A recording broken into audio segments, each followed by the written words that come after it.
Hola, buenas tardes. Mi nombre es Mateo Castrellón Restrepo, estudiante del programa de Ciencias Políticas de la UNAP, y la actividad que voy a desarrollar pertenece a la asignatura de Derecho Constitucional Colombiano 2. El caso escogido para el desarrollo de la actividad es la número 4. En el Congreso se tramitó una reforma a la Constitución Política por vía parlamentaria que aprueba la implementación de la pena de cadena perpetua para personas que cometan delitos sexuales contra menores de edad. La reforma fue aprobada y el Parlamento se dispone a iniciar los proyectos de ley tendientes a su implementación. La oposición, durante el trámite del proyecto de acto legislativo y con posterioridad al mismo, ha referido que se trata de una norma violatoria del bloque de constitucionalidad. Los defensores de las propuestas sostienen que debe prevalecer el interés general de los menores. Para analizar el caso, partamos de que la rama legislativa está en cabeza del Congreso de la República, Senado y Cámara de Representantes, y su función primordial es la de gestionar las leyes.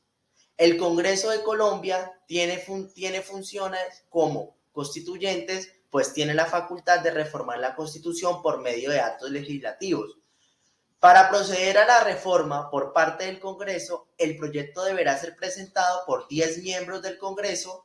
Su trámite tendrá lugar en 2 periodos ordinarios y consecutivos.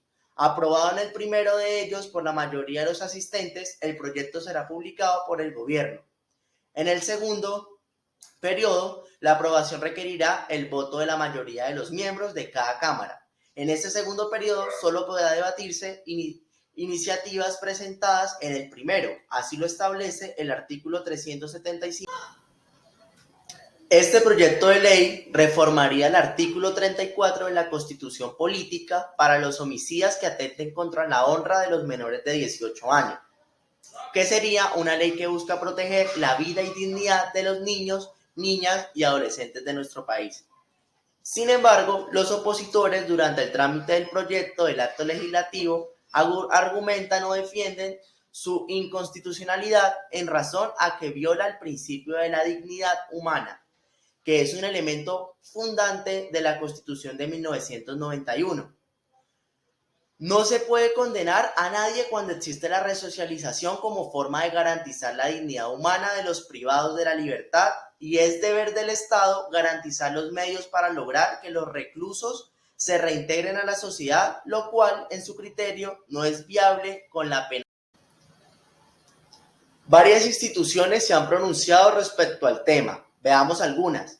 El Ministerio de Justicia manifiesta que la norma no sustituye la Constitución y su aplicación va de la mano con la dignidad humana y los derechos de las personas en el marco del debido proceso al ser encontrada responsable.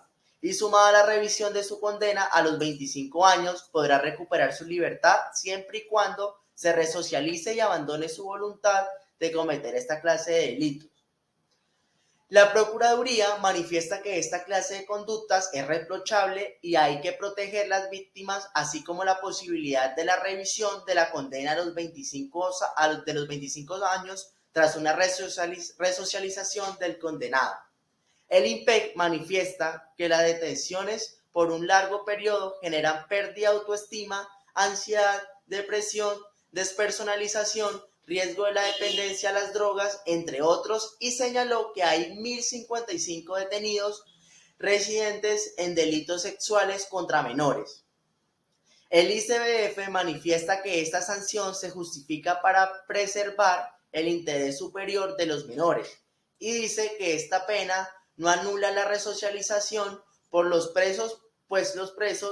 presos podrán estudiar o trabajar y su pena se revisará a los 25 años. Algunas universidades concuerdan en que la cárcel no brinda las condiciones dignas para pasar una condena tan larga y vivir sin humillaciones y hacinamientos. ¿Pero qué dice la Corte Constitucional? Existe un total reproche a los delitos de acceso carnal violento hacia los niños, niñas y adolescentes. Sin embargo, la pena de cadena perpetua viola el principio de la dignidad del ser humano al anular su autonomía como sujeto moral. Además, causarle daños irreversibles en su salud física y mental, y también enfatiza que es deber del Estado garantizar los medios para la resocialización de los recursos y que se reintegren a la sociedad. Como conclusión personal, estoy totalmente de acuerdo con la pena de cadena perpetua. Nuestra legislación es muy blandengue y necesitamos ser más estrictos para que estos depredadores lo piensen antes de cometer un delito tan abominable como abuso sexual a los menores de edad. Sin embargo, hay que mejorar las condiciones de vida en las cárceles para todos los presos, de tal modo que puedan llevar una vida digna. Todo delito debe ser castigado y no debe quedar en la impunidad, y esta clase de delitos con mayor veras. En cuanto al trámite del proyecto, pienso que la mejor forma de definir es sometiendo el proyecto a referendo, pues es la voluntad del pueblo y es quien recibe la soberanía. Sin embargo, la solicitud de referendo también debe ser estudiada por la Corte Constitucional y el resultado sería el mismo. Entonces, la única vía sería una asamblea constituyente que derogue la actual y se crea una totalmente diferente y retirándose de la Comisión Interamericana de Derechos Humanos que considero inviable.